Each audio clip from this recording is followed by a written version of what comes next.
A cartel boss kidnapped a veteran single dad's kids, but when his old Delta Force unit came back to rescue them, the cartel's ruthless leader was forced to his knees, begging for mercy. But will justice or revenge decide how this story ends? Before we get into the story, comment below where in the world you are watching from today.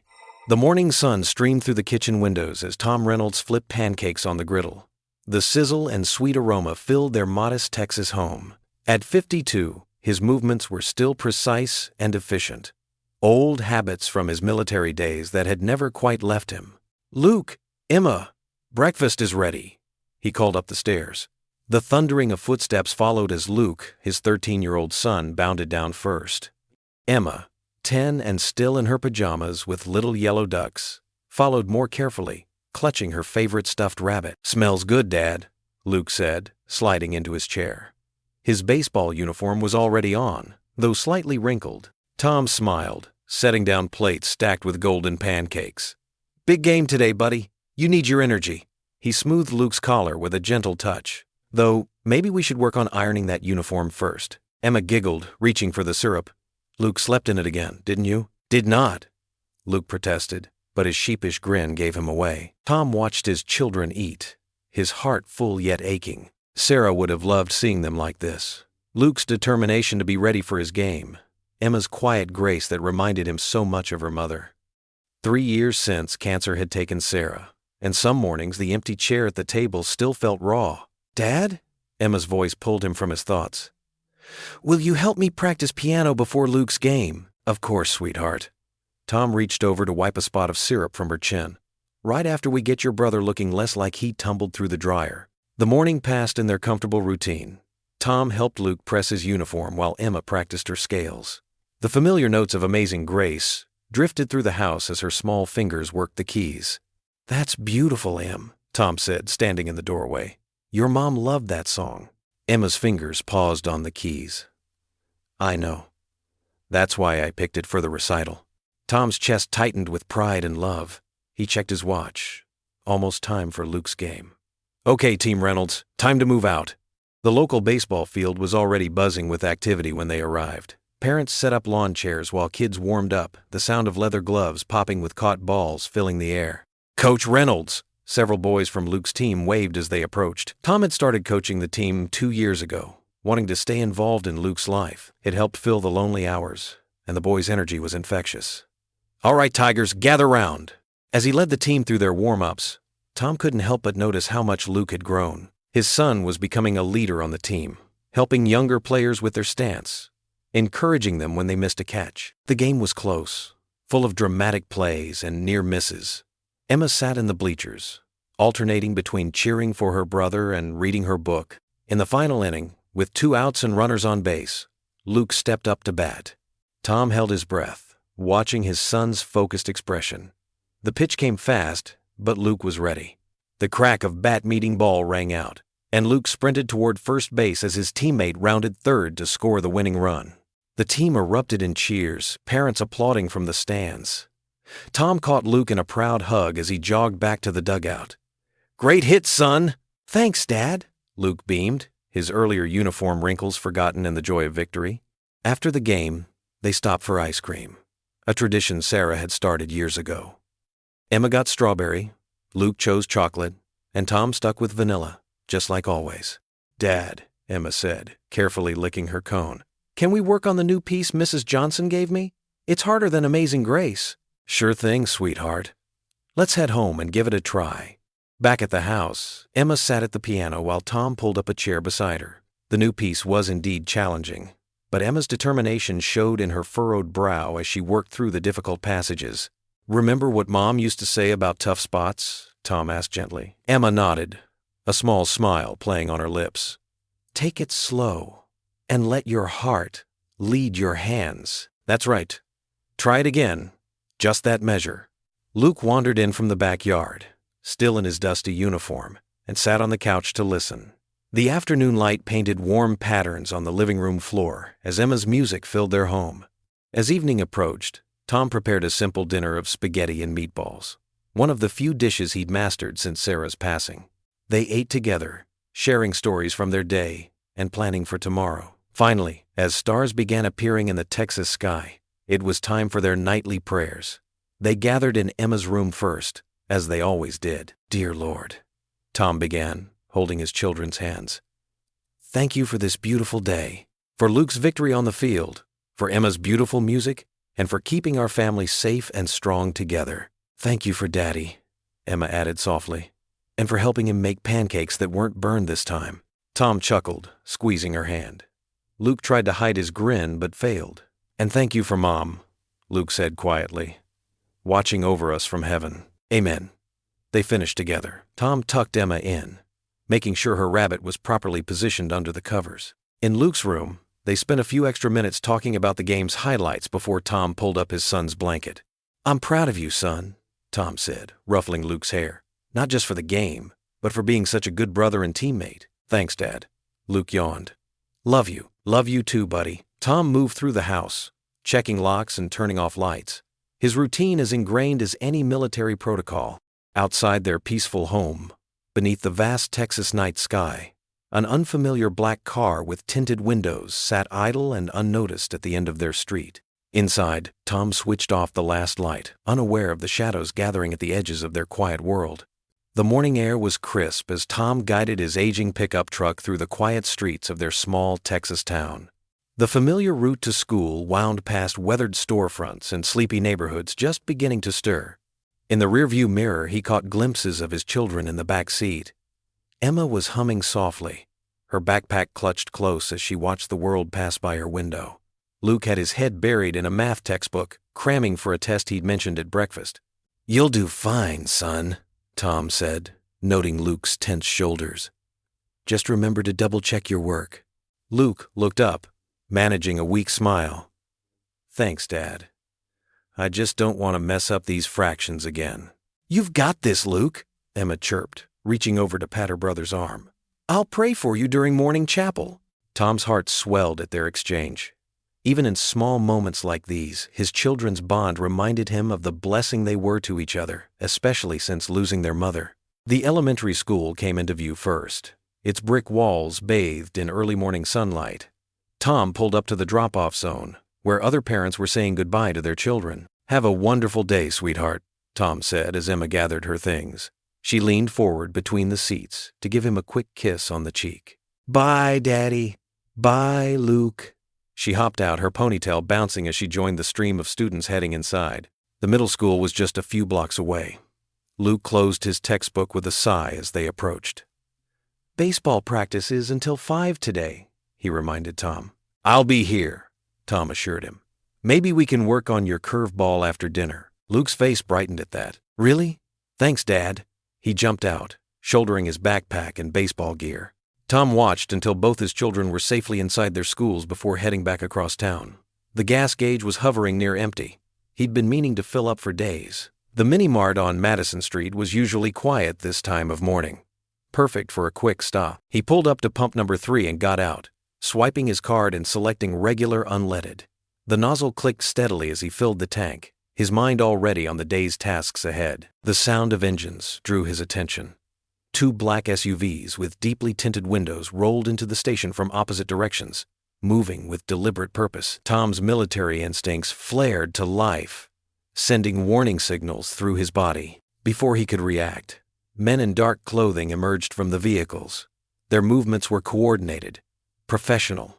This was no random crime. Tom's hand instinctively reached for a weapon that wasn't there, years of training kicking in. "Don't move, Reynolds," a voice commanded from behind him. The cold press of a gun barrel against his back emphasized the order. More men approached his truck, and Tom's blood ran cold as he realized what was happening. The back doors of his pickup were being opened. "No!" he roared, trying to spin around. A brutal blow to his kidney dropped him to one knee, but he fought to stay conscious as he heard the sounds that would haunt his nightmares. His children's voices, first confused, then terrified. "Dad!" Luke's shout was fierce and frightened. "Daddy, help!" Emma's scream tore through Tom's heart like shrapnel. He surged upward, fighting through the pain. But 2 more men grabbed his arms. They were skilled, knowing exactly how to control a trained opponent. Tom's struggles earned him a vicious strike to the face that sent him sprawling onto the asphalt. Through blurred vision, he saw Luke being dragged toward one SUV, fighting every step of the way. His son's baseball cap fell to the ground as he kicked and twisted against his captors. Emma was being carried to the other vehicle, her small hands reaching out toward Tom as tears streamed down her face. "Daddy, please help us." "Let them go!" Tom's voice was raw with desperation and rage. He managed to break free from one hold, but another man immediately slammed him back down, grinding his face against the rough pavement. The SUV doors slammed shut, muffling his children's cries. Engines roared to life as Tom was hauled up to his knees, forced to watch as the vehicles began to pull away. "Your past has caught up with you, Reynolds," the man behind him growled. "The children will pay for your sins." A final blow to the back of his head sent Tom crashing forward. He pushed himself up on bloody palms, his vision swimming as the SUVs accelerated out of the station. "Luke! Emma!" Tom screamed their names, his voice breaking as he staggered to his feet. But the vehicles were already turning onto the main road, carrying his children away from him. His legs gave out and he fell to his knees again, surrounded by the morning quiet that moments ago had seemed so peaceful. Now it felt like a mockery of his world shattering. The only sounds were his ragged breathing and the distant hum of engines fading away. Pain radiated through his body, but it was nothing compared to the agony in his heart. His children's terrified faces burned in his mind as he knelt there on the cold asphalt, his hands clenched into helpless fists. "Emma! Luke!" he screamed again, knowing they couldn't hear him, knowing they were already too far away. His voice echoed across the empty gas station, unanswered except for the gentle morning breeze that stirred his son's abandoned baseball cap. Tom's hand shook as he pushed open his front door. The sound of it slamming against the wall echoed through the empty house, a house that should have been filled with Luke's baseball stories and Emma's piano practice. His legs felt weak as he stumbled to the kitchen counter, bracing himself against its cold surface. The phone in his pocket buzzed, an unknown number. Tom's throat tightened as he answered it. "Hello? Mr. Reynolds." The voice was smooth, carrying a slight Spanish accent. "I trust by now you're missing something. Or rather, someone." Tom's knuckles went white as he gripped the counter. "Who is this?" "Miguel Ortega." The name hit Tom like a physical blow. "But perhaps you remember me better as Target Echo from your military days? The one whose operations you and your Delta Force brothers thought you could disrupt?" The kitchen seemed to spin around Tom. Memories from his service years flooded back. Classified missions, cartel supply routes destroyed, compounds raided. "If you hurt them, your children?" Miguel's laugh was cold. "Such a beautiful family you have, Mr. Reynolds. Luke looks just like you, so strong for 13. And little Emma, only 10 but already so talented at piano. It would be a shame if anything happened to those delicate fingers." "Please," Tom's voice cracked. "They're innocent. They have nothing to do with this." "Innocent?" Miguel's voice hardened. "Was my brother innocent when your team put a bullet in his head? Were my men innocent when you destroyed everything we built?" Tom closed his eyes, fighting to keep his voice steady. "That was different. We were stopping criminals who were destroying lives. We were building an empire," Miguel shouted, his composure cracking. "And you self-righteous American soldier, you took everything from me. Now I take everything from you." "I'll find you," Tom said, his voice dropping to a dangerous whisper. "Whatever hole you're hiding in." "You'll what? Call the police?" Miguel laughed again. "Do you think I don't own half the badges in this region?" "No, Mr. Reynolds. You're alone. Powerless. Just like I was when you destroyed my family." Tom's free hand found the cross hanging around his neck, his wife Sarah's last gift before cancer took her. He squeezed it, drawing strength from the familiar metal. "What do you want?" "I want you to suffer," Miguel said simply. "I want you to know what it feels like to have everything you love torn away, to feel helpless, to understand that all your training, all your courage, means nothing." Through the phone, Tom heard a door open, and his heart stopped as he heard Emma's voice in the background. Daddy, I want to go home." "Emma!" Tom shouted. "Baby, it's okay. I'm coming for you." Miguel's voice returned, cruel and mocking. "She's scared, your little girl. Luke tries to be brave, but I can see it in his eyes too. They don't understand why this is happening. Should I tell them about their father's past? About all the blood on his hands? They're children, Tom pleaded, tears running down his face. This is between you and me. No, Miguel said. This is about justice, about consequences. You took my family, I take yours. Simple as that. The line went dead. Tom stood frozen, the phone slipping from his numb fingers to clatter on the floor. His legs gave out and he slid down against the cabinet, head in his hands. The house's silence pressed in around him, suffocating in its emptiness. Please, God, he whispered. Please protect them. Give me strength. His prayer was interrupted by Emma's piano book falling from the counter, pages splaying open on the floor. The sight of her careful practice notes in the margins, written in purple crayon, broke something inside him.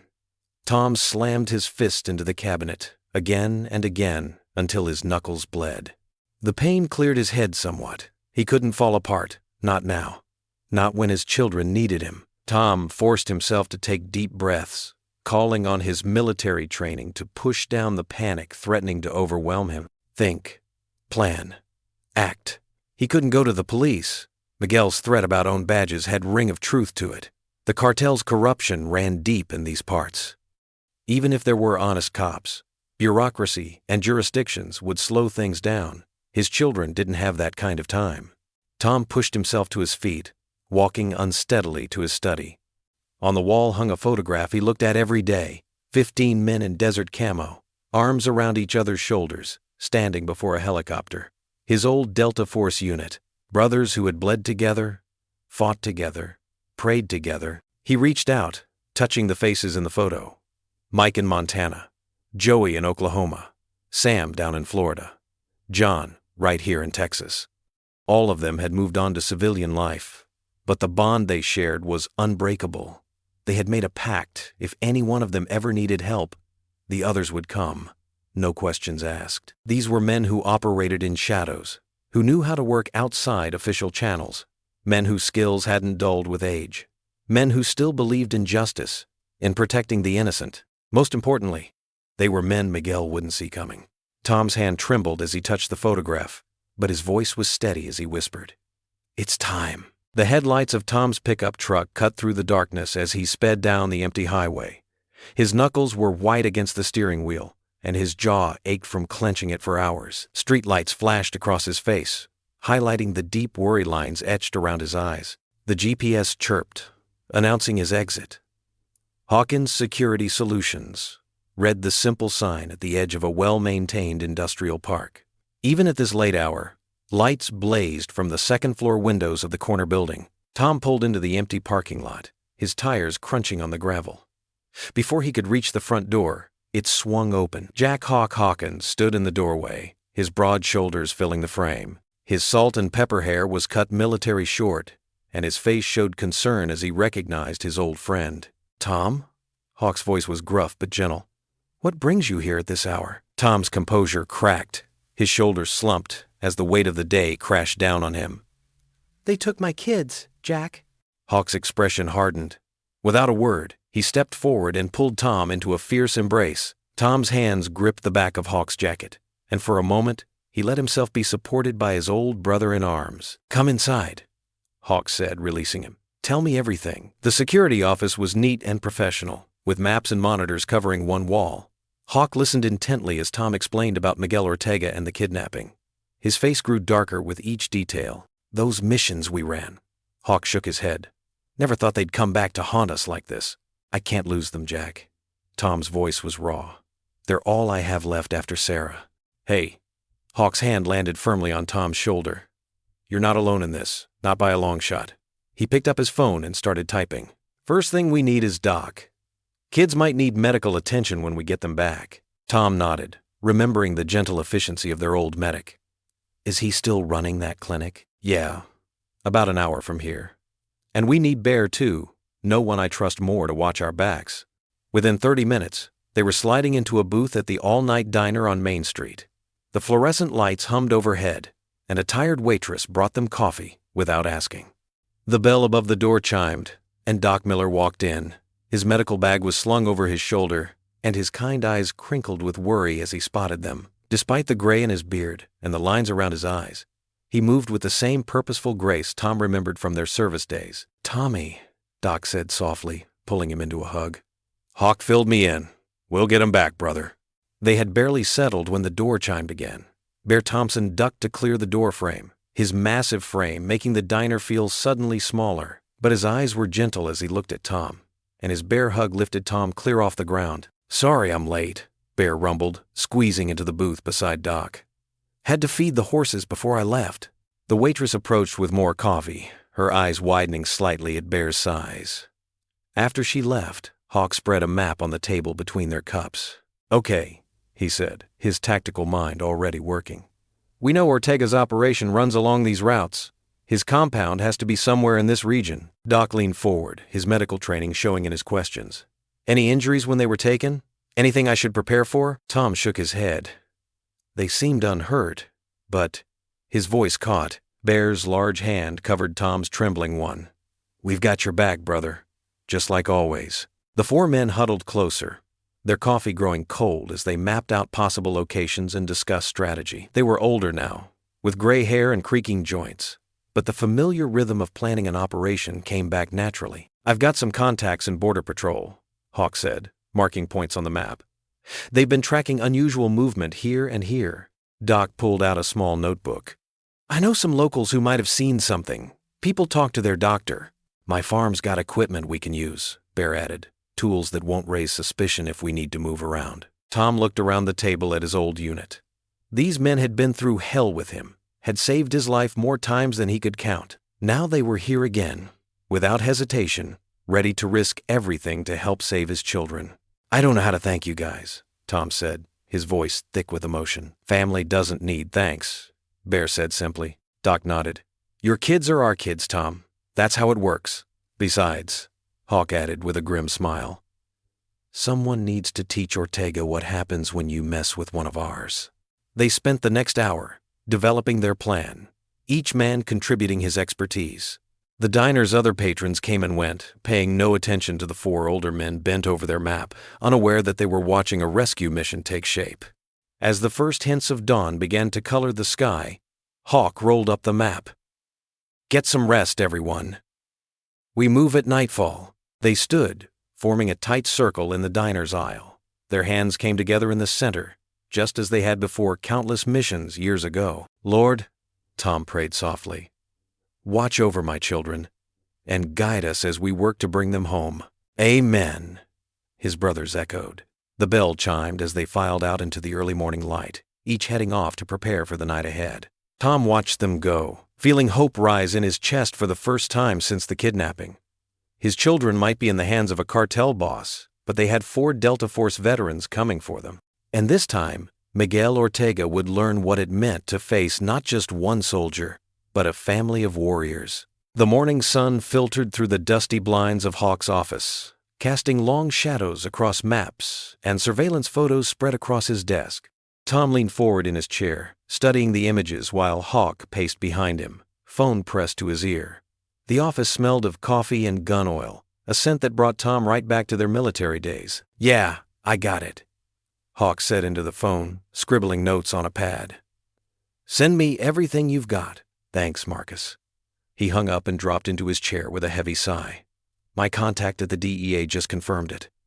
They've tracked cartel movement to a ranch about 30 miles outside San Antonio." Tom's heart quickened. "You're sure it's them?"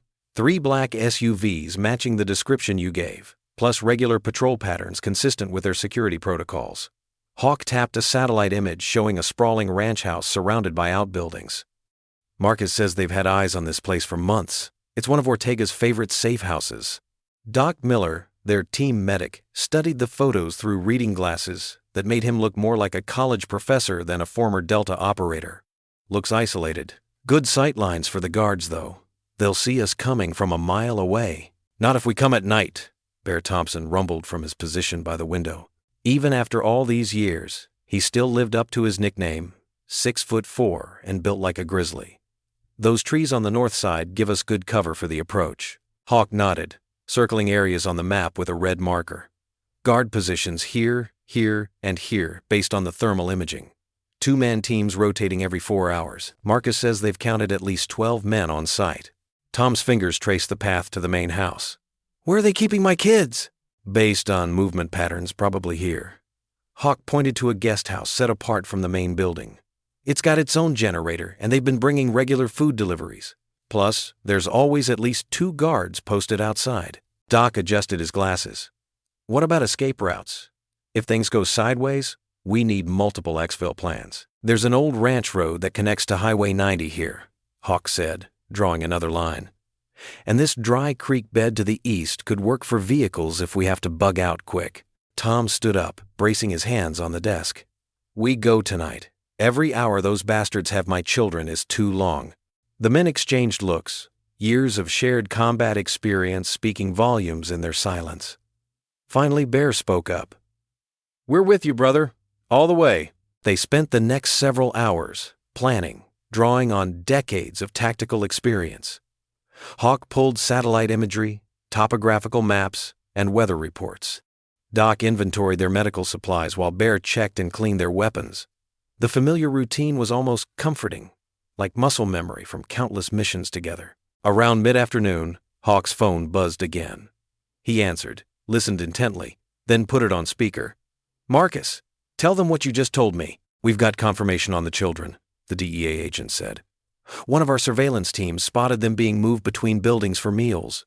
They appear unharmed. Tom closed his eyes, relief washing over him.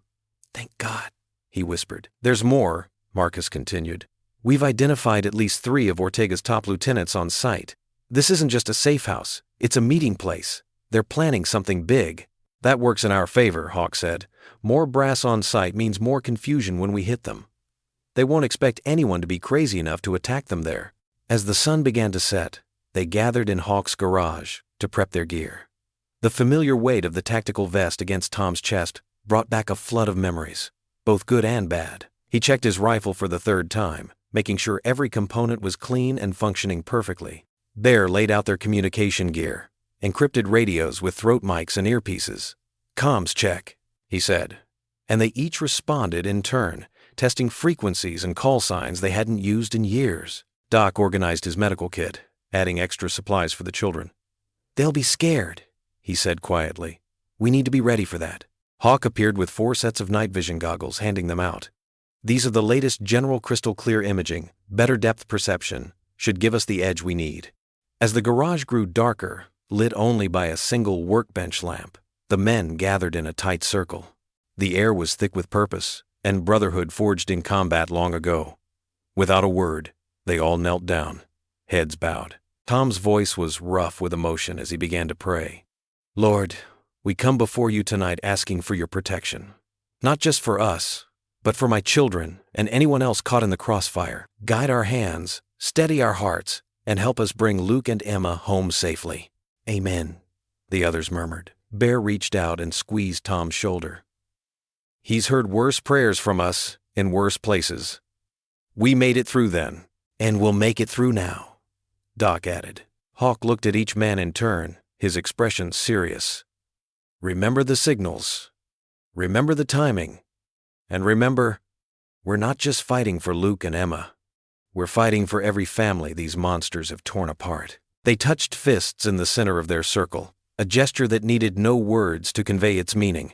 Then they rose as one, checking weapons one final time and securing their gear. The night ahead would test them all, but they would face it together, just as they always had. In the darkness, Tom whispered a final prayer. Watch over them, Lord. Keep my children safe until we get there. Then he pulled on his tactical gloves, picked up his rifle, and nodded to his brothers. In arms. It was time. Moonlight cast ghostly shadows across the ranch's sprawling grounds as Tom and his team crept through tall grass. His night vision goggles painted the world in eerie green, turning the landscape into a surreal battlefield. Every step forward made his heart thunder against his ribs. Somewhere in that compound, his children waited. Hawk moved beside him like a shadow, weapon at the ready. Doc and Bear spread out to their flanks, maintaining perfect spacing just like old times. The familiar weight of Tom's tactical vest pressed against his chest, but this time it wasn't some faraway mission. This was personal. 2 tangos. Front gate. Hawk whispered through their comm system. Bear, Doc, you're up. Tom watched as his teammates slipped ahead. Bear, despite his massive frame, moved with surprising stealth. Doc, smaller and quicker, paralleled his movement. In seconds, both guards were subdued without a sound, zip-tied and unconscious. Clear. Bear's gravelly voice came through the comms. Main house has lights on second floor. Barn's dark. Tom's throat tightened. The barn. Something in his gut told him that's where they'd find the children. Moving to the barn, he whispered. Hawk, cover the house. Doc, Bear, sweep the perimeter. They split up, each man knowing his role. Tom's boots made no sound on the packed earth as he approached the barn's side entrance. Years of training took over. Check corners, scan roof lines, listen for movement. But beneath the calm exterior, his heart screamed for his children. A sudden burst of light swept across the grounds. Headlights. Tom pressed against the barn wall, holding his breath. A truck rumbled past. Cartel members inside laughing and speaking rapid Spanish. He counted 4 armed men heading toward the main house. New players, Hawk's voice crackled. 4 tangos entering the house. I count 12 total on property. Tom reached the barn door, testing its handle. Locked. He pulled out his picks, fingers working with practiced precision. The lock clicked open, and he eased the door back just enough to slip inside. Darkness enveloped him, broken only by the green glow of his night vision. The barn smelled of hay and motor oil. Farm equipment cast strange shadows, and somewhere above, pigeons rustled in the rafters. Tom moved forward, scanning systematically. A muffled sound stopped him cold. There, behind those crates. Daddy? Emma's whispered voice nearly broke him. I'm here, baby, he breathed, moving faster. Luke? Emma? He rounded the crates and found them huddled together, hands bound, faces tear-streaked but unharmed. Luke's eyes were wide with relief, while Emma started crying silently. Shh, it's okay, Tom soothed, quickly cutting their bonds. I've got you. You're safe now. Suddenly, shouts erupted from the main house. Gunfire shattered the night, and muzzle flashes lit up windows like lightning. Contact! Hawk yelled through the comms. Multiple hostiles! Tom, get the kids out now! Tom scooped Emma into his arms while Luke scrambled up. Hold on to me, son. Close your eyes. Both of you. Don't look. Just run with me. They burst from the barn into chaos. Gunfire crackled from multiple directions. Bear's booming voice shouted commands. And somewhere Doc was returning fire. Tom ran low, shielding his children with his body, making for the tree line where they'd staged their vehicles. A bullet whined past, splintering bark beside them. Luke yelped, but kept running. Emma buried her face in Tom's shoulder, praying out loud in terrified whispers. Cover! Bear's voice thundered.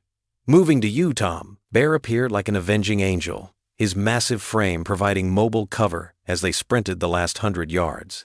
Doc materialized from the darkness, laying down suppressing fire while Hawk's precise shots kept the cartel gunmen pinned. They reached the first SUV.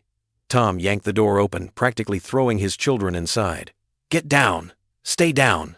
Moving! Hawk called out, falling back in a textbook fighting retreat. Doc and Bear piled into the second vehicle while Tom slid behind the wheel, engine already roaring to life. The cartel compound erupted in flames behind them. Doc's pre-planted charges creating chaos and covering their escape. Tom's tires threw gravel as they accelerated down the access road, children trembling in the back seat. Dawn was breaking as they reached the highway, painting the sky in soft pinks and golds. Tom finally allowed himself to breathe, reaching back to touch his children's hands. They were alive. They were safe. He pulled over at their designated rally point, a secluded overlook where they could check for injuries and pursuit. As soon as the vehicle stopped, he was out and pulling his children into his arms. I'm so sorry, he whispered, holding them tight. I'm so sorry this happened. I love you both so much. Luke was trying to act tough but couldn't stop shaking. Emma clung to Tom's neck, her tears soaking his shirt. Hawk, Doc, and Bear formed a protective circle around them, weapons still at ready. The moment of relief was short-lived. A distant sound made them all tense. Engines. Many engines. Bear raised his binoculars, scanning the road below. His face hardened. We've got company. At least 4 trucks, heavily armed. They're not giving up. Tom pulled back just enough to look at his children's faces. Emma's eyes were wide with fear, while Luke's jaw was set in determination so like his mother's. The sound of approaching vehicles grew louder. The Texas sunrise painted warm colors across Tom Reynolds' kitchen as he made pancakes for Luke and Emma. His hands still trembled slightly from the night's rescue mission, but the sight of his children safe at the breakfast table steadied his nerves. Emma's golden hair caught the morning light, while Luke pushed his scrambled eggs around his plate, both still processing their ordeal. "Daddy?" Emma's voice was small but steady. "Can we say an extra prayer today? For those men who helped save us?" Tom's throat tightened with emotion. "Of course, sweetheart. That's very thoughtful of you." Luke looked up from his plate. "They were really brave, weren't they? Like you, Dad. I wasn't scared because I knew you'd come." Tom set down his spatula and walked over to squeeze his son's shoulder. "It's okay to have been scared, Luke. Being brave doesn't mean you don't feel fear. It means doing what's right even when you are afraid." The morning passed quietly as they tried to return to normal. Tom called the school to explain their absence, made sandwiches for lunch, and watched as Emma curled up on the couch with her favorite book. Luke sat at the kitchen table, drawing detailed pictures of the rescue vehicles. The peaceful domesticity felt like a healing balm after the terror of the kidnapping. Around 2 o'clock, the rumble of multiple engines broke the afternoon calm. Tom went to the window and felt his stomach drop. 3 police cruisers screeched to a halt in front of their house, lights flashing. Armed officers poured out, taking positions around the property. "Luke, Emma, go to your rooms right now," Tom ordered, his military instincts kicking in. "But Dad," Luke started to protest. "Now." Tom's voice was firm but gentle. "I'll handle this. Everything will be okay." As his children hurried upstairs, heavy boots thundered up the porch steps. The front door burst open with a crash that made the windows rattle. "Thomas Reynolds," a commanding voice boomed. "Hands where we can see them." 4 officers entered, with weapons drawn, spreading through the house. Tom raised his hands slowly, his mind racing. "Officers, what's going on? My children are upstairs." "Turn around and put your hands behind your back," the lead officer ordered. "You're under arrest for the murder of James Martinez." Tom's blood ran cold. "Murder? There must be some mistake. Mr. Martinez was found dead in his office an hour ago. We have security footage of you entering the building and leaving shortly before his body was discovered." The name meant nothing to Tom, but ice settled in his stomach as he realized what was happening. Miguel's revenge wasn't finished. He was being framed. "Sir, I've been home with my children all morning," Tom said carefully as cold metal handcuffs clicked around his wrists. "They were just rescued from a kidnapping last night. Call the FBI, they can verify." "Save it for your lawyer," the officer cut him off. "We have multiple witnesses placing you at the scene." Footsteps thundered down the stairs. "Dad!" Luke's voice cracked with fear. "Stay back, Luke," Tom called out, but his son burst into the room anyway, Emma close behind him. "Get away from our dad!" Luke shouted, his hands balled into fists. "He didn't do anything wrong!" Emma's face crumpled as she saw the handcuffs. "Daddy?" Her voice quivered. "What's happening?" "It's okay, sweetheart." Tom tried to keep his voice steady. "There's been a mistake. I need you both to be brave right now." "Sir, we need to take you in," the officer said, gripping Tom's arm. "Please," Tom pleaded. "Let me say goodbye to my children. They've been through enough trauma already." The officer hesitated, then nodded curtly. Tom turned to face Luke and Emma, his heart breaking at their terrified expressions. "Listen to me," he said firmly. "I am innocent. Someone is trying to hurt our family, but the truth will come out. I need you to be strong for each other until I get back." Emma's lip trembled as tears spilled down her cheeks. "But you just saved us. They can't take you away." "I'll call Uncle Jack," Luke said desperately. "He'll help us, right, Dad?" Tom nodded. "That's good thinking, son. Take care of your sister. Remember what we always say, God is with us, even in our darkest moments." "Time to go," the officer announced, pulling Tom toward the door. "I didn't do this." Tom's voice rose as he was led away. "I swear to you, I'm innocent. Luke, Emma, I love you. Stay strong." "Stop," Luke shouted at the officers, his voice raw with anger and fear. "You're making a huge mistake. Our dad's a hero." Emma collapsed onto the couch, her small body racked with sobs. "Daddy, please don't take my daddy!" Tom's heart shattered as he was marched down the porch steps, his children's cries echoing in his ears. He could see curious neighbors gathering on their lawns, whispering and pointing. The same community that had welcomed them, supported them through his wife's death, now watched in shock as he was led away in handcuffs. As they reached the police cruiser, Tom caught a glimpse of movement in his peripheral vision. A black SUV, with tinted windows, idled at the corner. Though he couldn't see through the dark glass, he knew Miguel was watching, savoring his revenge. The cartel boss had found a way to hurt Tom far worse than physical violence. He'd torn him away from his children and destroyed his reputation in one calculated move. "My children," Tom said hoarsely as the officer opened the car door. "They can't be alone.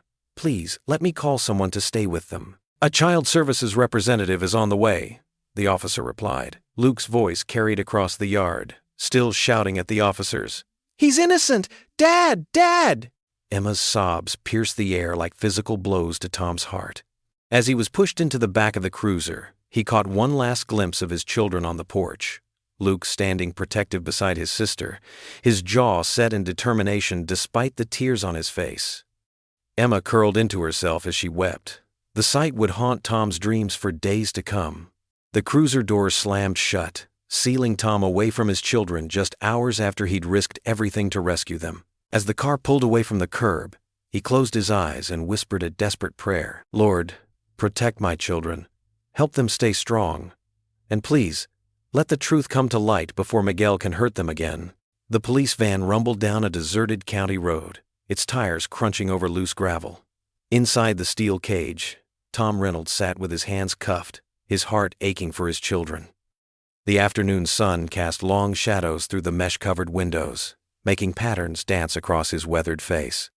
Up ahead, a fallen tree blocked the narrow road. The van slowed to a stop. "Have to clear this," the driver muttered to his partner.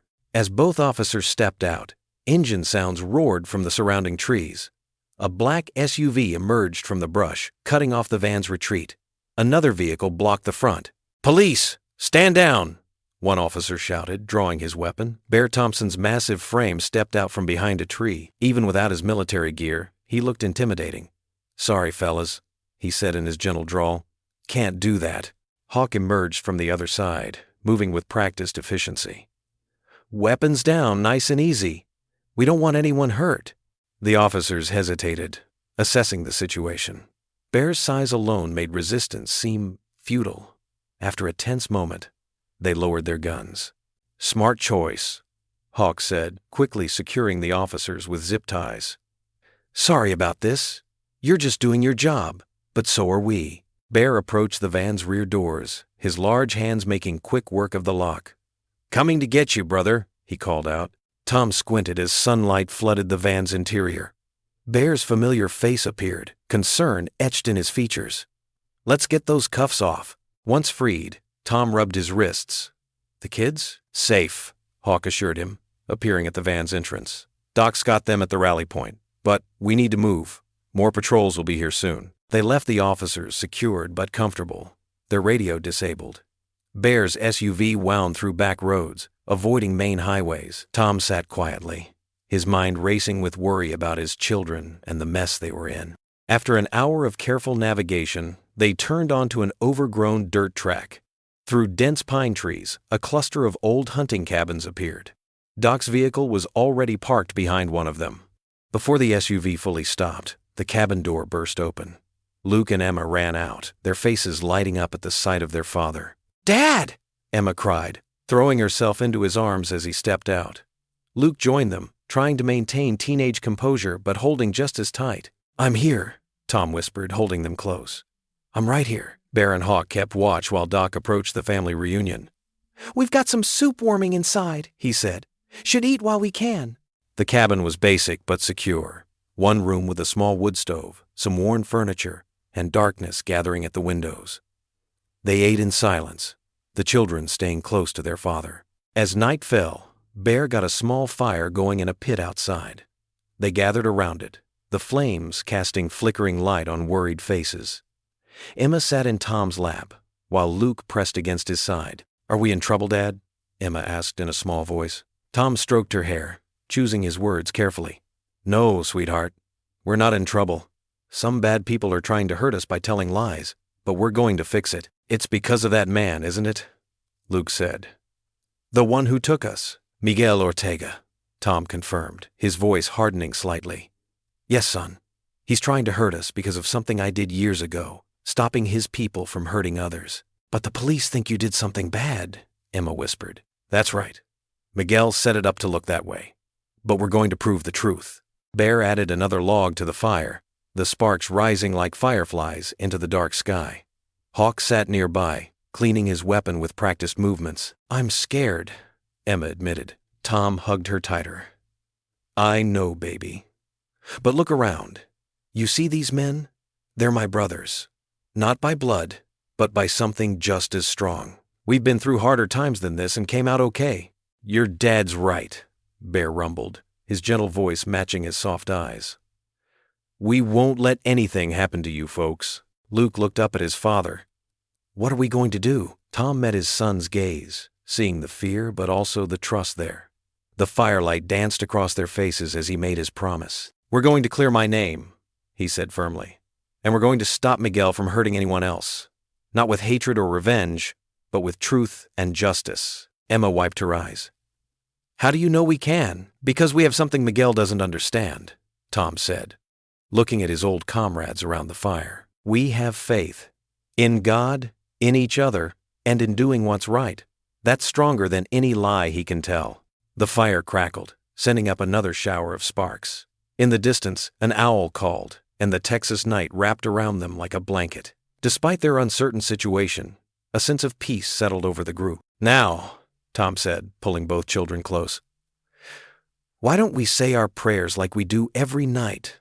Just because we're not home doesn't mean we break tradition. As they bowed their heads, the flames danced higher, and even the battle-hardened veterans joined the family's quiet moment of faith. In the darkness beyond their circle of light, challenges waited. But for now, they had each other, and that was enough to face whatever came next. The old white church stood like a silent guardian at the edge of town, its weathered steeple reaching toward the darkening sky. Tom Reynolds and his team approached cautiously, their boots crunching on fallen leaves. His children, Luke and Emma, stayed close behind him as Hawk scouted ahead. Place looks empty, Hawk whispered, peering through a side window. Could be safe for the night. Bear tried the heavy wooden door, finding it unlocked. The hinges creaked as they slipped inside, footsteps echoing in the empty sanctuary. Rows of worn pews stretched before them, and a simple wooden cross hung on the far wall. Dust motes danced in the fading sunlight that filtered through stained glass windows. Daddy, I'm scared, Emma whispered, clutching Tom's hand. At 13, Luke tried to look brave, but Tom could see the fear in his son's eyes too. It's going to be okay, Tom assured them, though his own heart was heavy with worry. He led them toward the front pews, hoping to find a moment's rest. A sudden movement near the altar made them freeze. A woman emerged from a side door, stopping short when she saw them. She was in her late 30s, with dark hair and tired eyes that had seen too much pain. Please, she said softly in accented English, raising her hands. I mean no harm. Tom instinctively moved in front of his children while Doc and Bear took defensive positions. But something in the woman's expression made Tom pause. I'm Rosa, she continued. I clean the church. I saw you coming. She studied their faces, recognition dawning in her eyes. You're the ones they're looking for on the news. Ma'am, Tom started, tension evident in his voice. We don't want any trouble. Rosa's eyes softened as she looked at Luke and Emma. Those are your children? The ones Miguel took? The mention of Miguel's name sent a jolt through the group. Tom's hand tightened on Luke's shoulder. How do you know about Miguel? Hawk demanded. Rosa's shoulders slumped slightly. Because I worked for him, not by choice. She rolled up her sleeve, revealing a small tattoo, the cartel's mark. They threatened my son. I did what they asked to keep him alive. Tom studied her face. Years of military training, helping him read people. He saw no deception there, only deep weariness and something else, determination. But you got away? He asked quietly. Rosa nodded. 6 months ago. My son is safe now, living with my sister in Arizona. She gestured to a nearby pew. Please, sit. You look exhausted, and the children need rest. After a quick team consultation, They accepted her offer. Emma curled up against Tom's side while Luke sat straight-backed, trying to stay alert like the adults. Miguel's men, Rosa began, her voice low. They keep records of everything. Insurance, they call it. Proof to use against people. She glanced at the children, choosing her words carefully. I worked in his office. I saw how they set you up. Hope flickered in Tom's chest. You know about the frame job? Yes. They killed the businessman themselves. But first, they made him write a statement claiming you threatened him. Rosa's hands twisted in her lap. I saw them plan it all. They have videos, documents, all fake, but very convincing. Do you know where these documents are? Hawk leaned forward intently. Better. Rosa reached into her bag, withdrawing a thick envelope. I took copies before I left. Insurance of my own. With trembling hands, Tom opened the envelope. Inside were photographs, written statements, and most importantly, security camera footage showing Miguel's men at the businessman's office the night of the murder. This proves my innocence, Tom breathed, hardly daring to believe it. Yes, but Miguel has many friends in high places, Rosa warned. These documents alone won't be enough. You need to find the right person to help, someone who can't be bought. Bear spoke up from his position near the window. I might know someone. Federal judge in San Antonio, served with my brother in the Marines. Man straight as an arrow. Tom felt Emma stir against him. Does this mean we can go home soon, Daddy? He hugged her close, meeting Luke's hopeful gaze. Soon, sweetheart. We're getting closer. Rosa watched them with understanding. You can rest here tonight. The church basement has cots and supplies for emergency shelter. I'll keep watch. Why are you helping us? Luke asked suddenly. Aren't you afraid of the cartel? Rosa's face softened as she looked at the boy. I am afraid, but sometimes doing the right thing is more important than being afraid. She touched the cross hanging from her neck. God help me find the courage to escape. Now I help others when I can. Tom recognized the look in her eyes, the same mixture of fear and determination he'd seen in soldiers' faces before difficult missions. Thank you, he said simply. As they settled in for the night, Rosa shared more details about Miguel's operation, security patterns, safe houses, corrupt officials to avoid. Each piece of information was another weapon in their arsenal, another step toward justice. In the basement, Emma finally drifted off to sleep on a cot, while Luke fought to keep his eyes open. Tom tucked a blanket around them both, his heart aching with love and worry. Your children are strong, Rosa observed quietly. Like their father, I just want them safe, Tom admitted. Away from all this. They will be, Rosa assured him, passing him the envelope of evidence again. With these documents and the right allies, you have a chance to end Miguel's power over all of us. Looking at the proof in his hands, Tom felt something he hadn't experienced since this nightmare began. Real hope, not just for his family, but for all the families Miguel had terrorized. With Rosa's help and God's grace, they could finally bring justice to light. Rosa's hands trembled as she sketched a rough map on a piece of paper, her dark eyes intense with focus. The drug lab is here, hidden beneath an old warehouse, she explained, pointing to the drawing. They keep the workers locked inside, forcing them to process chemicals day and night. Tom studied the map, his jaw tight. Beside him, Luke and Emma sat quietly on wooden church pews, their faces worried but trusting. Bear and Hawk checked their gear while Doc prepared medical supplies. How many guards? Tom asked softly. Usually 8, maybe 10, Rosa replied. They rotate shifts at midnight. That's when they're most relaxed, drinking coffee and playing cards. Tom nodded, his military training kicking in. We'll need to be quick and quiet. These people, the workers, they're innocent civilians? Rosa's eyes filled with tears. Families. Single mothers. Anyone they can control through threats or desperation. I was one of them once, until I escaped. She glanced at Tom's children. They threatened my son, just like they threatened yours. Emma slipped off the pew and took Rosa's hand.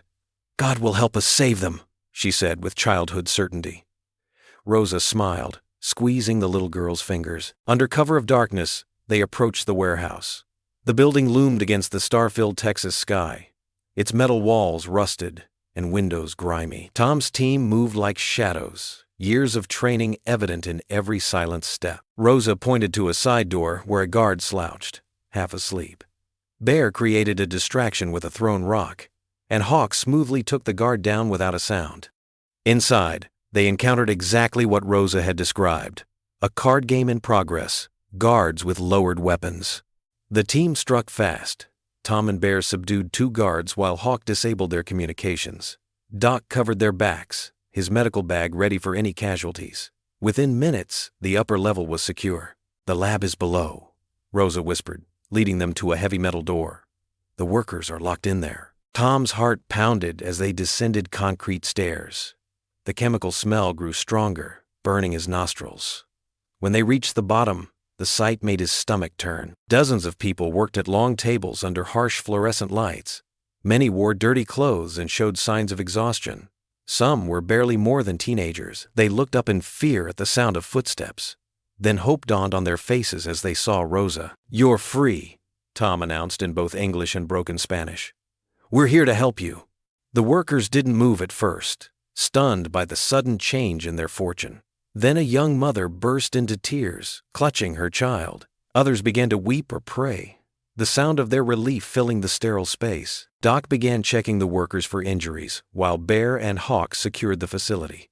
Rosa moved among the people, speaking softly in Spanish, assuring them they were safe. Tom watched in amazement as the former captives gathered their few belongings, supporting each other, sharing embraces. An elderly man approached Tom, his eyes bright with unshed tears. "Señor," he said, gripping Tom's arm. "My grandchildren. They threatened my grandchildren to keep me here. But now," he gestured to the others, "we will help you fight these evil men. They cannot control us through fear anymore." One by one, the freed workers echoed the sentiment. They offered information about other cartel operations, safe houses, shipping routes. More than that, they offered their support, eyes and ears in the community, places to hide, people who would stand with Tom against Miguel's empire. Rosa translated their pledges, her voice strong with pride. "You see, evil thrives in darkness, but God's light shows us the way. These people, they are your army now." Tom felt humbled by their courage. These weren't soldiers or fighters, just ordinary people who had suffered enough to risk everything for change. He thought of his own children, waiting safely at the church with one of Hawk's trusted friends, and understood completely. The group made their way back to the church, moving in small clusters to avoid attention. Inside the sanctuary, Luke and Emma ran to embrace their father, their faces glowing in the soft lamplight. "Did you save them, Dad?" Luke asked, his young voice fierce with pride. Tom nodded, unable to speak past the lump in his throat. Around them, the rescued families filled the pews, their expressions peaceful despite their ordeal. Rosa moved among them, distributing water and blankets, her own face transformed by purpose. Without prompting, Emma knelt at the altar. "We should pray," she said simply, "to thank God for helping us." Tom knelt beside his daughter, Luke, joining them on the other side. One by one, the freed workers joined them, forming a circle of prayer that spread through the whole church. Tom felt his children's small hands in his, warm and trusting, and saw tears of gratitude on their faces. The sound of whispered prayers filled the sacred space, English and Spanish mixing together, rising to the wooden rafters. Tom felt something shift in his heart, a reminder that even in the darkest times, faith could light the way forward. His children's eyes shone with pride as they looked at him, not just as their father, but as someone who fought for what was right. In that moment of quiet worship, surrounded by those he had helped free, Tom understood that this fight was about more than clearing his name. It was about standing against evil, about showing his children that one person's courage could spark hope in many hearts. As the prayers continued around him, he held his children's hands tighter, grateful for their unwavering faith in him and in God's protection. The evening sun cast long shadows across the abandoned rail yard as Tom and his team took their positions. Rosa's intel had been precise. Miguel would arrive at sunset for a major money exchange with his Colombian suppliers. Bear and Doc crouched behind rusted shipping containers while Hawk perched on a nearby warehouse roof, his rifle trained on the meeting spot. Tom adjusted his earpiece, heart pounding. "Everyone in position, copy that," Hawk whispered through the radio.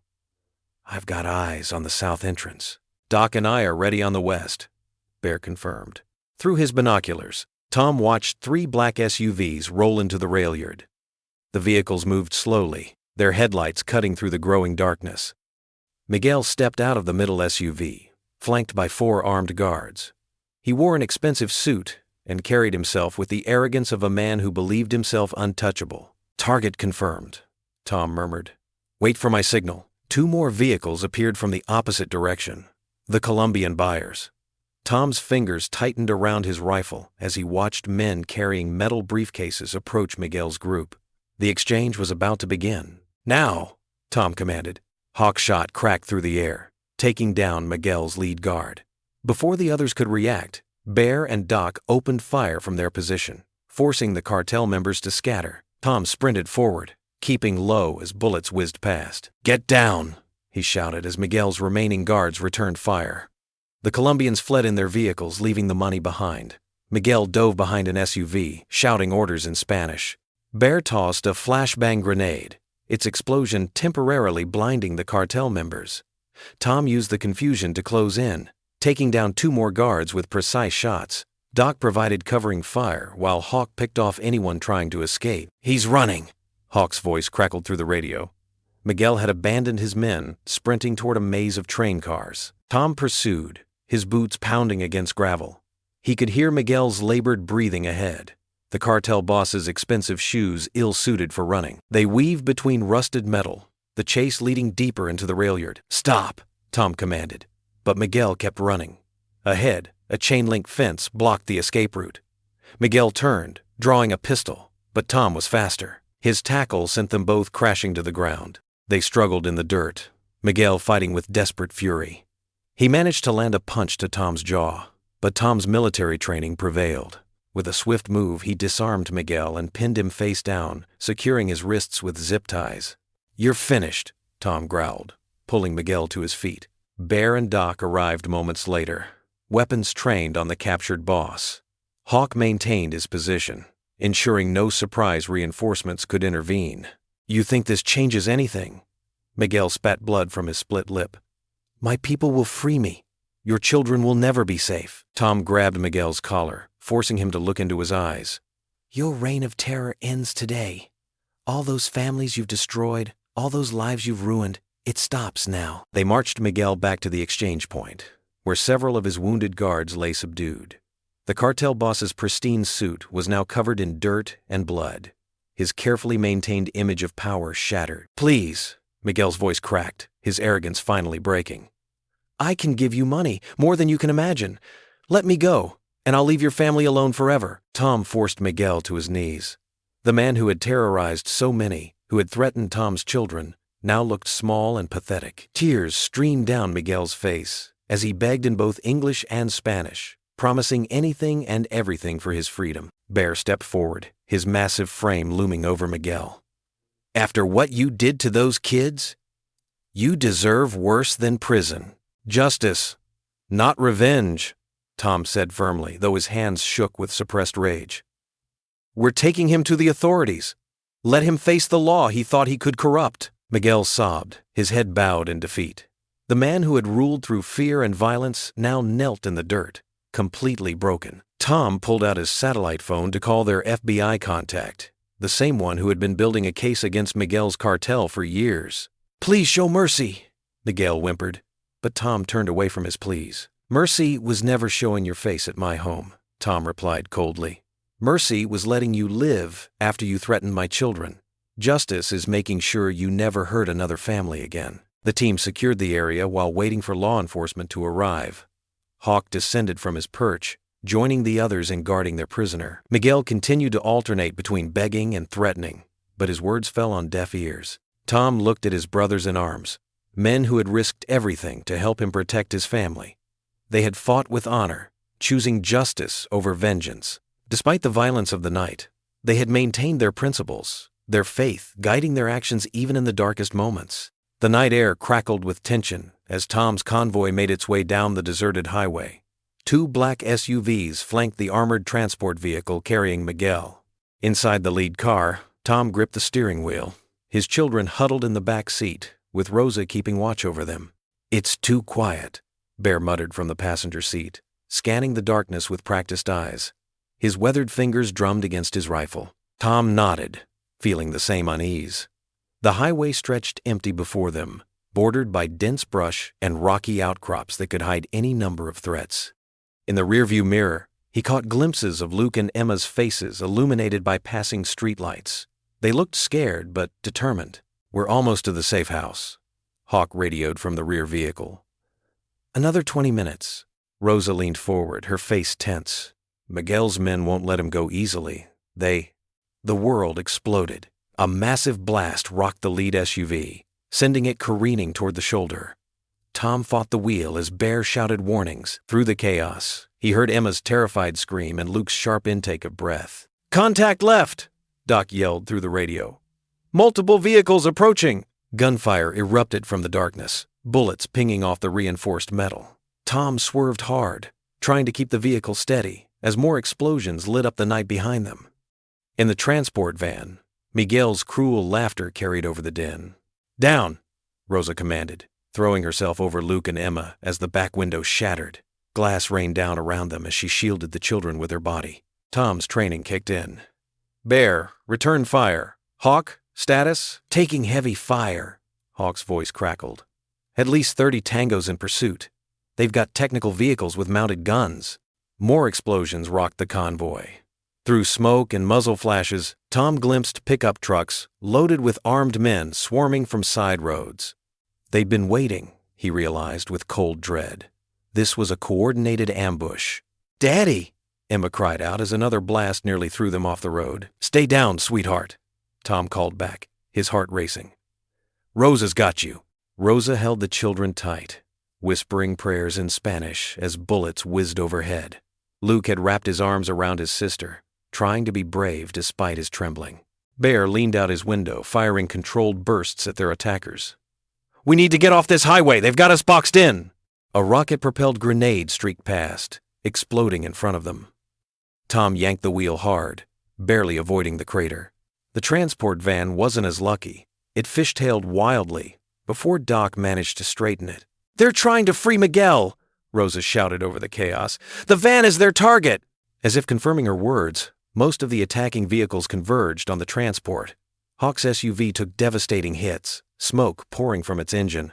"I'm losing power," Hawk radioed. "Can't maintain." His transmission cut off as a massive explosion engulfed the rear SUV.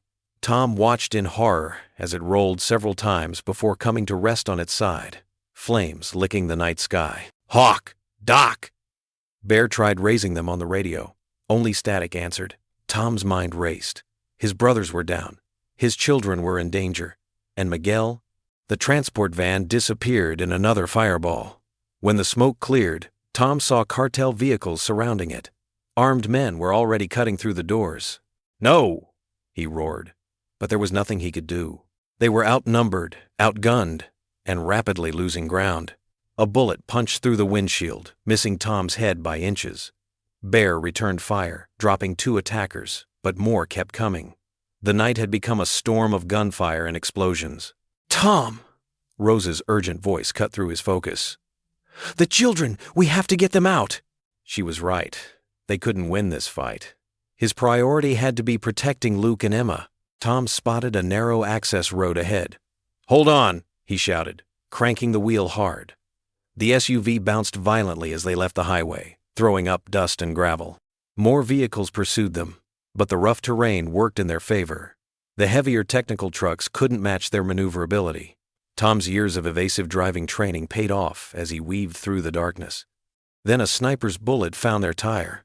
The SUV spun out of control. Tom fought the wheel as they slid sideways, but it was no use. They crashed through a fence and rolled twice before coming to rest in a drainage ditch. Smoke filled the cabin. Tom's head throbbed, but his first thought was for the others. "Luke? Emma?" "We're okay," Luke called back, his voice shaky. "Rosa protected us," Emma added. Tom turned to look and his blood ran cold. Rosa lay slumped across the children, blood spreading across her shirt. She'd taken multiple hits meant for Luke and Emma. "Rosa!" Tom scrambled into the back as Bear provided cover fire from outside. "Stay with me." Rosa's eyes fluttered open. a weak smile crossing her face. "The children are safe?" "Yes," Tom choked out, pressing his hands against her wounds. "You saved them, just hold on." But Rosa's breathing was becoming labored. Luke and Emma pressed close, tears streaming down their faces as they held her hands. Through the smoke and gunfire, Tom heard Miguel's voice carrying across the night, shouting orders in Spanish. The cartel boss had escaped. Their mission had failed. Tom looked down at Rosa's pale face, then at his terrified children, and felt defeat crash over him like a wave. He sank to his knees in the blood-stained SUV, still cradling Rosa's broken body. "I'm sorry," he whispered, though he wasn't sure who he was apologizing to: Rosa, his children, his wounded teammates, or himself. "I'm so sorry." The sound of approaching vehicles filled the air. They needed to move, to find cover, to survive. But for a moment, Tom could only kneel there in despair, as everything he'd fought for slipped away into the smoke-filled darkness. The fluorescent lights cast harsh shadows across the safe house's makeshift hospital room. Tom Reynolds slumped in a plastic chair, his weathered face buried in his hands as doctors worked frantically to save Rosa's life. The steady beep of medical monitors filled the tense silence, each sound a reminder of how fragile her hold on life had become. Through the observation window, Tom watched the medical team, trusted contacts from Hawk's network, move with practiced efficiency. Rosa lay pale and still on the operating table, tubes and wires snaking from her body. The sight of her like this, fighting for survival because of his mission, crushed Tom's spirit. "This is my fault," he whispered, his voice rough with exhaustion and guilt. "All of it." In the waiting area, Luke sat rigid in his chair, staring at the floor. The boy hadn't spoken since the ambush, since watching Rosa take bullets meant for him and his sister. Dark circles shadowed his eyes, making him look older than his 13 years. Doc Miller placed a gentle hand on Tom's shoulder. "She knew the risks, Tom. We all did. She's a civilian, Doc. A mother." Tom's words came out sharp with self-loathing. "I dragged her into this mess. Her son could lose his mother because of me." Bear Thompson paced the narrow hallway, his massive frame making the space feel even smaller. "Miguel's men were waiting for us. Someone tipped them off about the transport route." Tom's jaw clenched. The betrayal stung, but not as much as the sight of Rosa's blood staining the asphalt. She had moved so fast, throwing herself over his children when the first explosion rocked their convoy. Her selfless act saved Luke and Emma, but the following burst of gunfire had torn through her instead. Emma sat quietly in the corner, her small hands clasped in prayer. Her face showed none of the terror from earlier, replaced by a determined calm that reminded Tom so much of her mother. She hadn't left the hospital wing since they arrived, refusing to rest until she knew Rosa would survive. One of the doctors emerged from the operating room, pulling off his surgical mask. "She's stabilized for now, but the next 24 hours are critical. She lost a lot of blood." Tom nodded, unable to find words. The doctor continued. "The bullets missed her vital organs, but there was significant tissue damage. She's fighting hard." "Can we see her?" Emma's soft voice broke through the heavy silence. The doctor's expression softened at her request. "Very briefly. She needs rest, but a short visit might do her good." Tom followed Emma into the recovery room, Luke trailing behind them. The usual strength in Tom's legs wavered as they approached Rosa's bed. She looked so small among the medical equipment, her normally vibrant presence dimmed by pain and sedation. "I'm sorry," Tom whispered, taking her limp hand. "I'm so sorry, Rosa." Emma moved to the other side of the bed, reaching for Rosa's other hand. The little girl's touch was gentle, almost reverent. "She saved us, Daddy," Emma said quietly. "Just like Mommy would have done." The words hit Tom like a physical blow. His wife had died protecting others too, a sacrifice that still haunted his dreams. Now Rosa lay here, another innocent person hurt because of his fight against evil. Hawk appeared in the doorway, his expression grim. "We need to talk, Tom. About Miguel." "Not now," Tom said roughly. But Hawk pressed on. "He's regrouping. Our intel shows he's calling in reinforcements from across the border. We need to move before—" "I said not now." Tom's voice cracked like a whip, causing Luke to flinch. Immediately, Tom regretted his outburst. I'm sorry, son. I can't think about the mission right now. Emma's small voice cut through the tension. But Rosa would want us to keep fighting, wouldn't she? She told me that sometimes God gives us hard things to make us stronger. Tom looked at his daughter, seeing wisdom beyond her years in those earnest eyes. She continued, "She said that evil wins when good people give up. Remember, Daddy?" The truth in those words pierced Tom's cloud of guilt and despair. Rosa had indeed said that, during one of their late-night conversations about faith and courage. She had spoken of her years under cartel control, how prayer and hope had kept her spirit unbroken. Emma took her father's large, calloused hand in her small one. "Can we pray for her?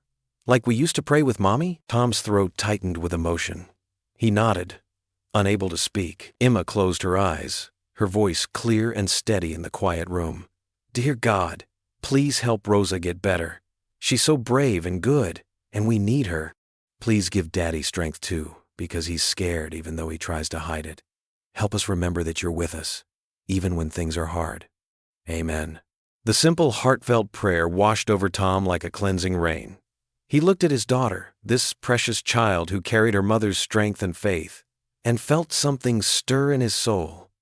The overwhelming guilt and despair began to recede, replaced by a familiar resolve. Luke moved closer, putting his arm around his sister. The siblings stood together, their presence a reminder of everything worth fighting for. Tom squeezed Emma's hand gently, drawing strength from her unwavering faith. "Thank you, sweetheart," he whispered, feeling his spirit begin to rekindle. Rosa's sacrifice wouldn't be in vain. The fight wasn't over. It was just beginning.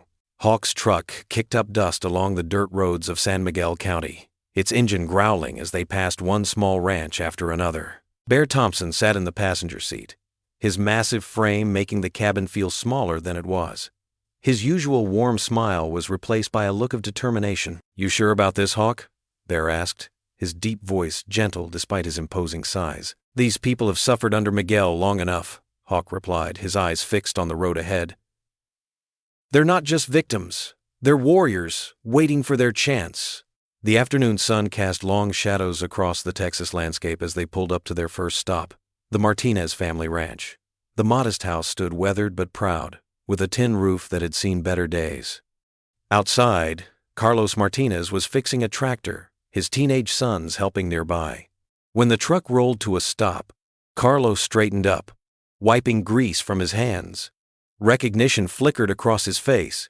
He remembered them from the drug lab raid where they'd freed his cousin. "Senor Hawkins," Carlos nodded respectfully. "Senor Thompson." Bear stepped out, ducking his head under the truck's frame. "Carlos, we need to talk. It's about Miguel." Inside the Martinez home, Maria, Carlos's wife, served coffee while their children played in the next room. The kitchen was humble but spotless, family photos covering one wall. Carlos listened intently as Hawk explained their situation. "Miguel's hurt too many families," Carlos said finally, his jaw set. "My cousin Alberto still has nightmares from what they did to him in that lab. You freed him. Now it's our turn to help." Maria touched her husband's arm. "We're with you," she said firmly. This scene repeated throughout the afternoon. At the Rodriguez dairy farm, where 3 generations worked together. At the Sanchez auto shop, where brothers Manuel and Ricardo had refused to launder cartel money despite threats. At the Garcia's small grocery store, where Elena Garcia had lost her husband to cartel violence. Each stop added more allies to their cause. Bear's gentle nature helped ease their fears, while Hawk's tactical experience gave them confidence. These weren't soldiers, they were farmers, mechanics, shopkeepers, but they were also parents, siblings, and children who had lived too long under Miguel's shadow. By sunset, they had visited 12 families. Hawk's phone buzzed constantly with messages from others who had heard through the community grapevine. The resistance was spreading like wildfire. At the old community center, Bear helped set up chairs as people began arriving. The space filled quickly, faces both familiar and new, all wearing expressions of quiet resolve. Some brought food, others brought tools that could be used as weapons. All brought their courage. Manuel Rodriguez, the dairy farmer, stood up. "My father always said evil wins when good people do nothing. We've done nothing for too long." Elena Garcia nodded. "They think because we're simple people, we're weak. But we're strong together." Bear watched from the back, his huge frame leaning against the wall.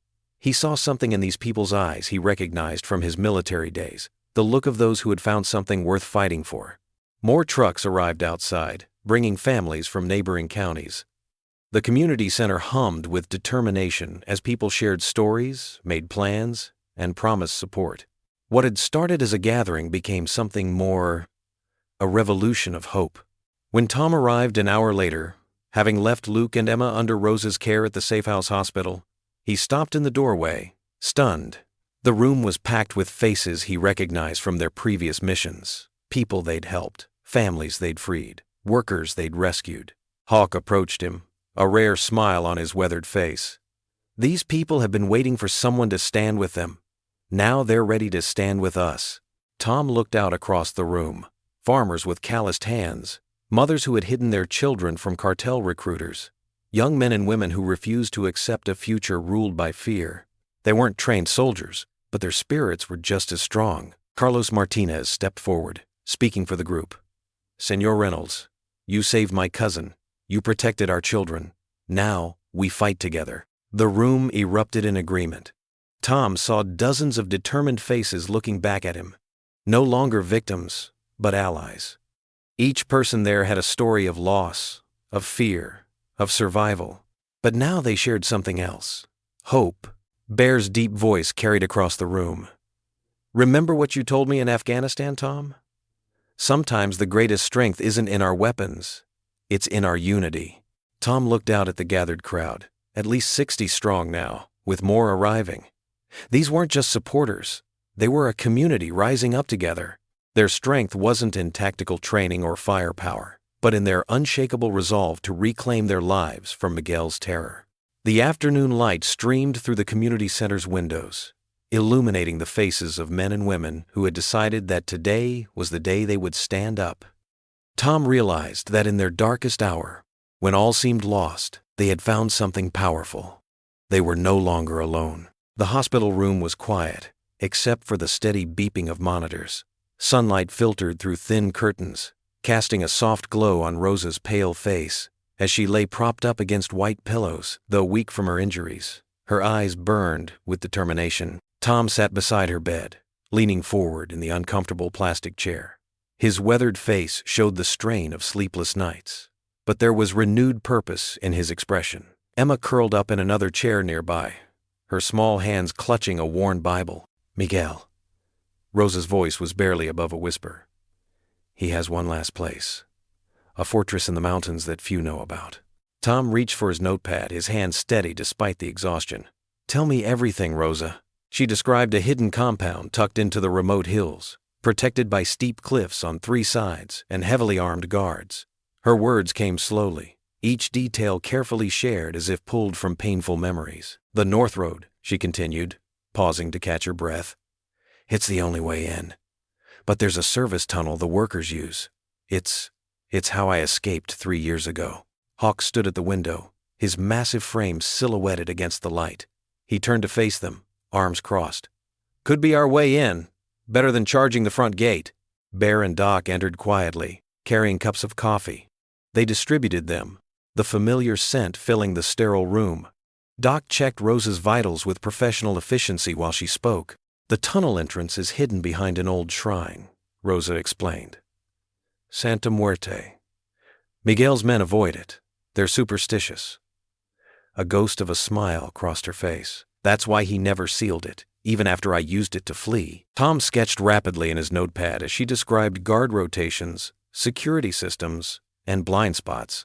His Delta Force training kicked in, mind already forming tactical approaches. Emma watched them intently, her young face solemn. "Daddy," she said softly, "will this be the last time?" Tom met his daughter's eyes, seeing her mother's wisdom there. "Yes, sweetheart. We're going to end this the right way." Bear spread a topographical map across the foot of Rosa's bed. She pointed out key locations with a trembling finger while Doc marked them in red pen. The veterans huddled around, decades of combat experience focusing on the task. "We'll need the locals," Hawk said. "Their knowledge of the terrain could make the difference." Tom nodded. "They're ready. Miguel's reign of terror ends now." Rosa grabbed Tom's wrist with surprising strength. "Promise me something." Her dark eyes held his. When you find him, remember Mercy. Not for his sake, but for yours, for your children's." The room fell silent. Tom thought of Miguel on his knees during their last encounter, begging for the mercy he'd never shown others. He thought of Rosa throwing herself over his children during the ambush, willing to die to protect them.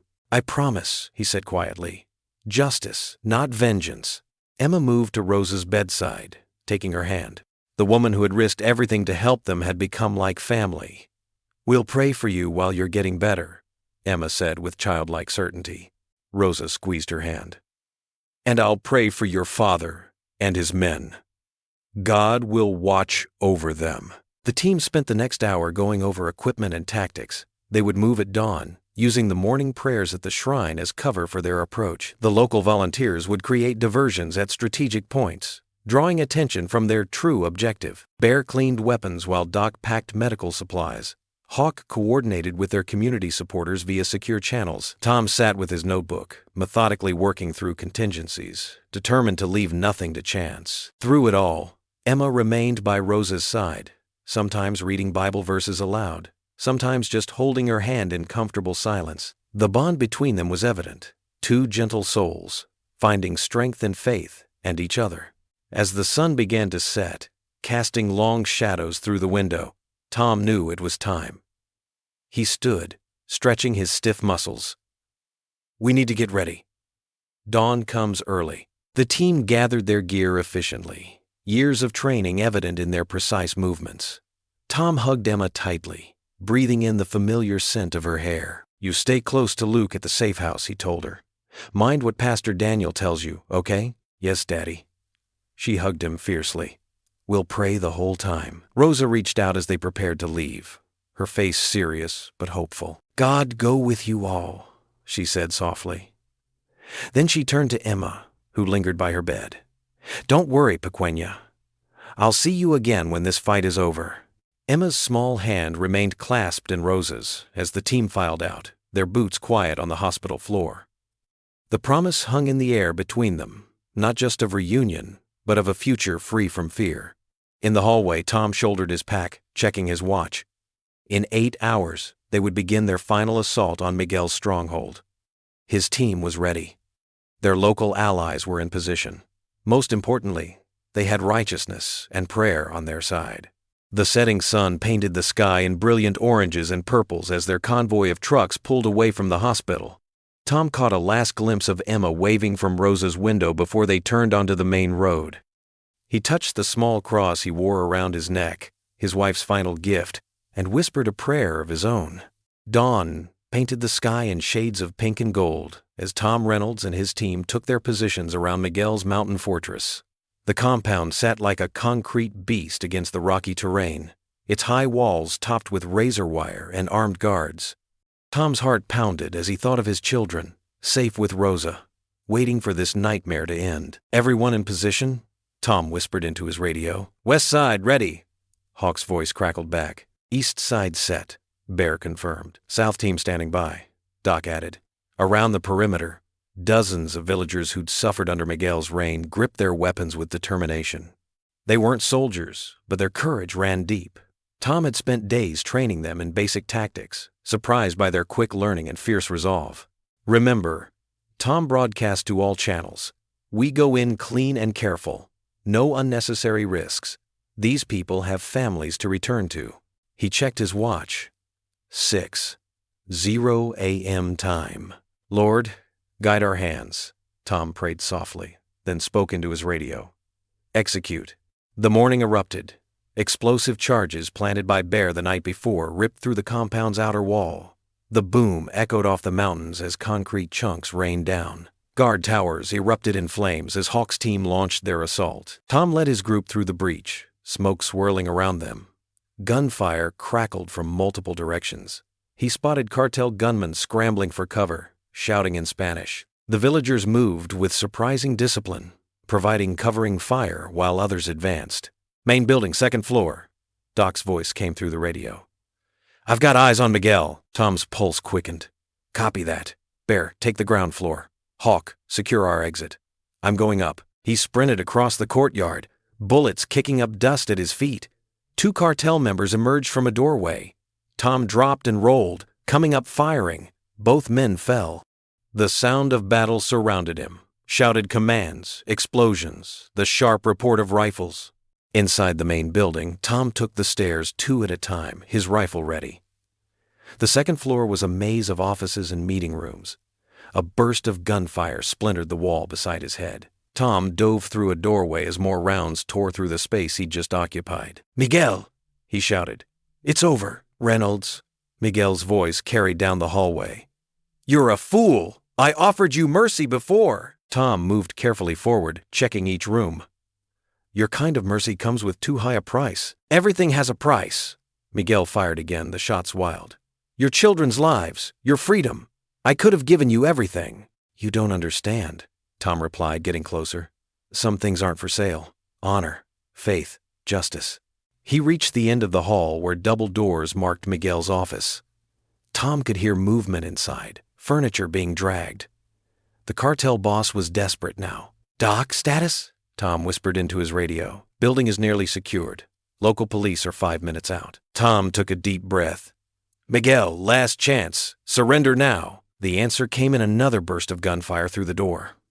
Tom waited for the shots to stop, then kicked the door hard. It burst open to reveal Miguel crouched behind an overturned desk, pistol shaking in his hand. "Stay back!" Miguel's face was streaked with sweat, his expensive suit dusty and torn. "I'll kill you." Tom kept his rifle trained steady. "No, you won't. You're out of ammunition." Miguel pulled the trigger. Click, click. His eyes widened in terror. "Please," the cartel boss whimpered, dropping his empty weapon. "I have money, properties. I can make you rich beyond dreams." Tom stepped closer, his aim never wavering. "You still don't get it. This isn't about wealth or power. It's about right and wrong. It's about protecting the innocent from men like you." "Then kill me." Miguel spat. "Be a man. Take your revenge." Tom lowered his rifle slightly. "Revenge isn't justice. You'll face a court, answer for your crimes. All those families you destroyed, all those lives you ruined, they deserve to see you answer to the law." Tears streamed down Miguel's face as he fell to his knees. The mighty cartel boss was reduced to a sobbing wreck.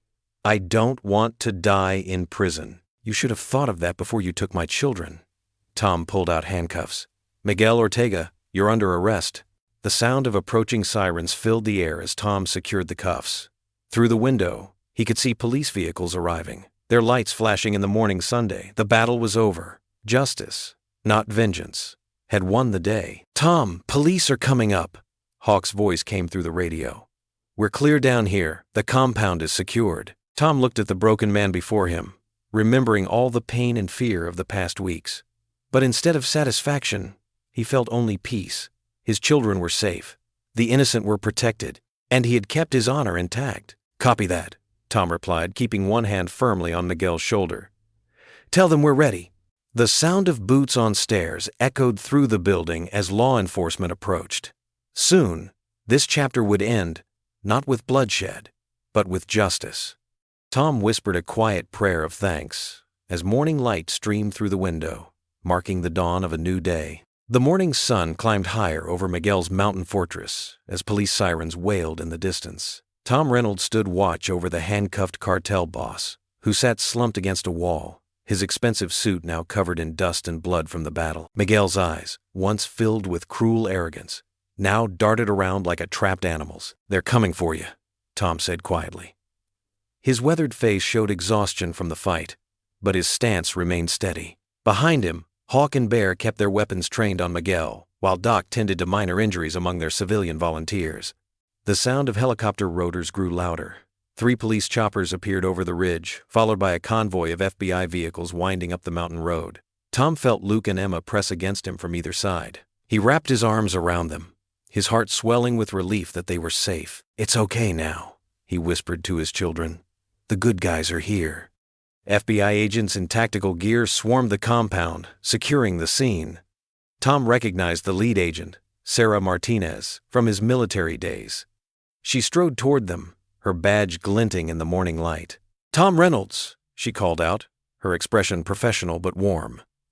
"Your message said you had something for us." Rosa's documents were safely tucked in Tom's jacket pocket. He'd memorized every detail they contained: dates, locations, bank accounts, corrupt officials, an entire empire of crime documented by a brave mother who'd risked everything to help bring justice. "Right here," Tom replied, carefully pulling out the folder. "Everything you need to put him away for good. Names, dates, evidence of murders, trafficking, corruption, all of it, verified and witnessed." Agent Martinez took the folder, her eyes widening as she flipped through the pages. "This island, incredible. Where did you get all this?" "A brave woman named Rosa Alvarez," Tom answered, his voice thick with emotion. "She's in the hospital now because she chose to stand up to him.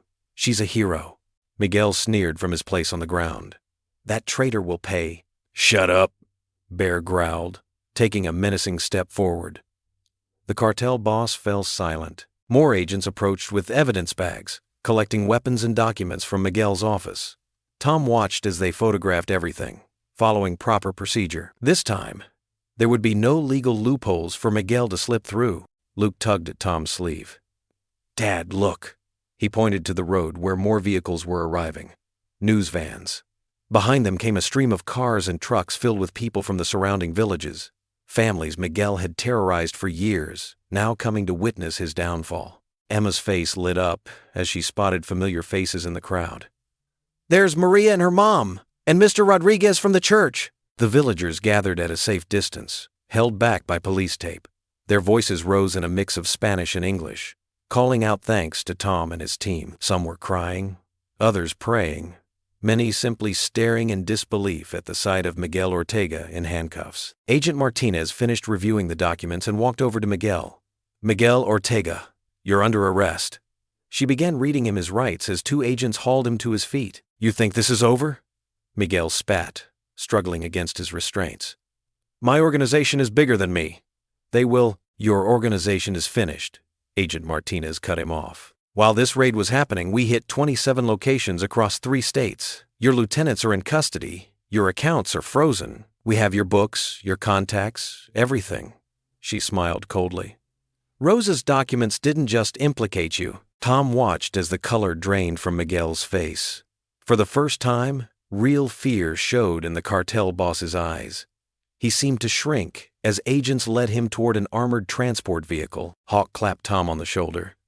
"Not bad for a bunch of old soldiers, huh?" "And one very brave mom," Doc added, nodding toward the hospital in the valley below where Rosa was recovering. The crowd's cheering grew louder as Miguel was loaded into the vehicle.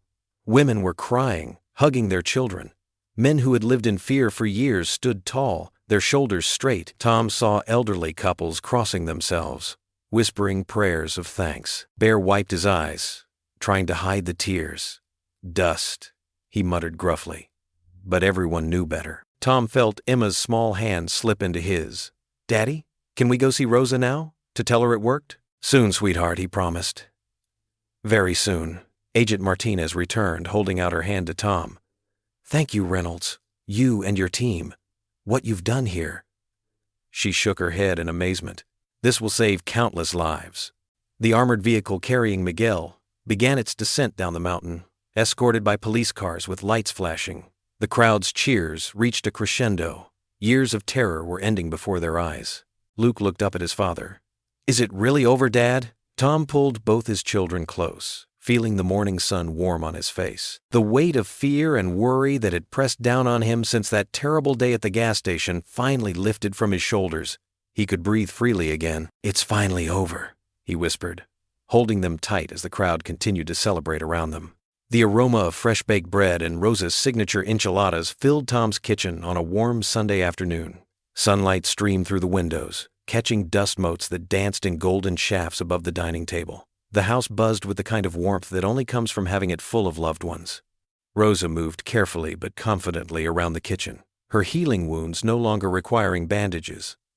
She stirred a pot of beans while Emma helped her sprinkle cheese over a steaming casserole dish. The little girl's face beamed with pride as Rosa praised her cooking skills. "Just like my abuela taught me," Rosa said, giving Emma's shoulder a gentle squeeze. "You're a natural in the kitchen, mi amor." At the dining room table, Luke sat between Bear and Doc, listening intently as they shared cleaned-up versions of their military adventures.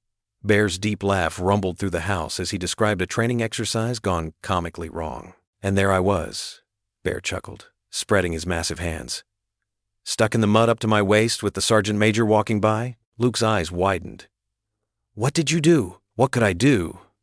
I saluted him and said, Just checking the ground's stability, sir. The table erupted in laughter, and even Tom, who'd heard the story dozens of times, couldn't help but join in. He watched his son's face light up with joy, remembering how different things had been just weeks ago. The fear, the uncertainty. It felt like a distant nightmare now. Hawk came through the front door carrying 2 paper grocery bags. Got that ice cream you wanted, Rosa? And extra chocolate sauce for the kids. Uncle Hawk, you're the best, Emma called from the kitchen, making the battle-hardened veteran's face soften into a smile. Tom helped Hawk unload the bags, their movements in sync from years of working together. Thanks for doing this, Tom said quietly. All of it. I don't know how I can ever... Hawk cut him off with a shake of his head. Family doesn't keep score, brother. The word family caught in Tom's throat. He looked around the room, at his children, his brothers in arms, and Rosa, who'd risked everything to help them. They weren't bound by blood, but by something deeper. Choice, sacrifice, and love. Dinner's ready, Rosa announced, carrying a steaming dish to the table. Emma, honey, bring the tortillas. They gathered around the table, squeezing in extra chairs to make room for everyone. The spread before them was impressive. Enchiladas, fresh guacamole, Spanish rice, and Rosa's special beans that had been simmering all day. Doc rubbed his hands together. Rosa, you're going to put my cholesterol through the roof, but it'll be worth every bite. Then I'll just have to patch you up again, Rosa teased, passing him the tortillas. Bear helped Luke pile his plate high with food. Growing boy needs his strength, he insisted, while Tom raised an eyebrow at the mountain of enchiladas.